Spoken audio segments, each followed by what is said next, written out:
Assalomu alaykum aziz kuzatuvchilar.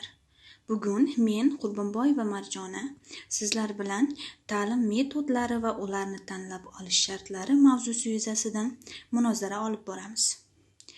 Ushbu mavzuni yoritib berish uchun quyidagi rejalardan foydalanamiz. Ta'lim metodlari va usullari tushunchalari. Zamonaviy didaktikada ta'lim metodlari tasnifiga turlicha yondashuvlar.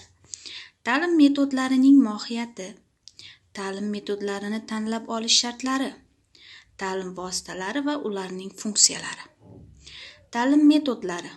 Metod so'zi grekcha tadqiqot, maqsadga erishish yo'li, usuli deganidir. Bu so'zning etimologiyasi, ya'ni kelib chiqishi, uning ilmiy kategoriya sifatidagi talqinida ham aks etgan. Metod eng umumiy ma'noda maqsadga erishish usuli, ma'lum tarzda tartibga solingan faoliyat hisoblanadi.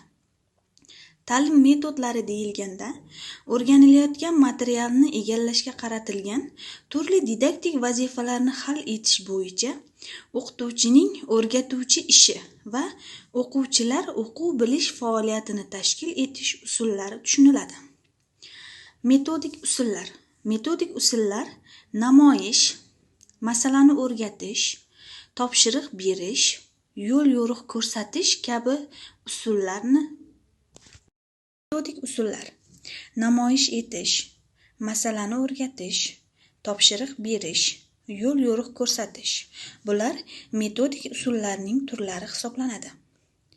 Ta'lim metodlari tasnifi. Ta'lim metodlari quyidagicha 6 ta tasnifni o'z ichiga oladi. An'anaviy, manbasiga ko'ra ta'lim metodlari. O'quvchilarning bilish faoliyati tavsifiga ko'ra ta'lim metodlari. Asosiy didaktik maqsadlariga ko'ra ta'lim metodlari. Ta'limning binar metodlari. Yaxlit yondashuv bo'yicha ta'lim metodlari. Ta'limning interfaol metodlari. An'anaviy manbasiga ko'ra ta'lim metodlari quyidagilarga ajratiladi. Og'zaki, ko'rgazmali, amaliy, kitob bilan ishlash, video metod. Ular ham o'z navbatida quyidagicha turlarga ajratiladi.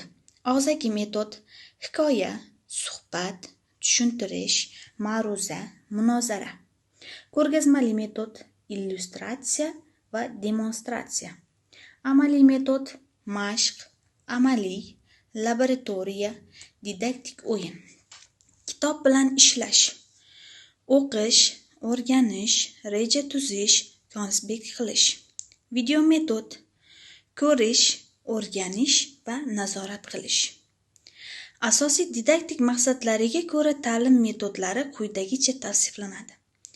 Yangi bilimlarni egallash metodlari, ko'nikma va malakalarni shakllantirish metodlari, bilimlarni amaliyotda qo'llash metodlari, bilim, ko'nikma va malakalarni mustahkamlash va nazorat qilish metodlari. Ta'limning binar metodlari. Ta'limning binar metodlari ikkiga bo'linadi, ya'ni o'rgatish metodlari va o'rganish metodlari.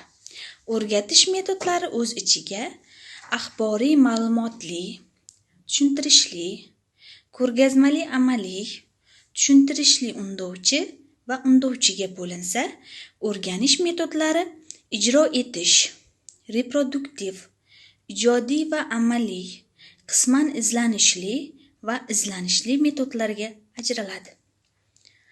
Yaxlit yondashuvga ko'ra ta'lim metodlari quyidagicha tavsiflanadi. O'quv-bilish faoliyatini tashkil etish. Ta'lim metodlarini tanlab olish shartlari. Ular quyidagilar hisoblanadi. Birinchisi, ta'limning umumiy maqsadlari. Ikkinchisi, fanning va o'rganilayotgan mavzuning mazmuni hamda o'ziga xosliklari. Uchinchisi, biror fanni o'qitish metodikasining o'ziga xosliklari. To'rtinchisi, materialni o'rganishga ajratilgan vaqt.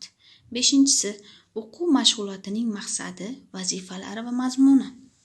Oltinchisi, o'quvchilarning yoshi va bilish imkoniyatlari. Yettinchisi, o'quvchilarning tayyorgarlik darajasi. Sakkizinchisi, ta'lim muassasasining moddiy ta'minlanganligi. To'qqizinchisi, o'qituvchining nazariy, amaliy va metodik tayyorgarligi, pedagogik mahoratini egallaganlik darajasi. Ta'lim metodlari tarbiya metodlarining asosiy funksiyalari hisoblanib, ular quyidagilar hisoblanadi. Motivatsiyali, tashkiliy, rivojlantiruvchi, ta'limiy va tarbiyaviy. Ta'lim metodlarining funksiyalari o'z navbatida ikkiga: ta'lim maqsadi va funksiyalari, boshqaruv funksiyalari. Ta'lim maqsadi va funksiyalari ham 3ga: ta'limiy, tarbiyaviy va rivojlantiruvchiga. Boshqaruv funksiyalari esa rag'batlash, tashkil etish, nazorat qilishga bo'linadi. Hurmatli obunachilar, bugun sizlar bilan biz ta'lim metodlari va ularni tanlab olish shartlari mavzusida fikr yuritdik. E'tiboringiz uchun rahmat.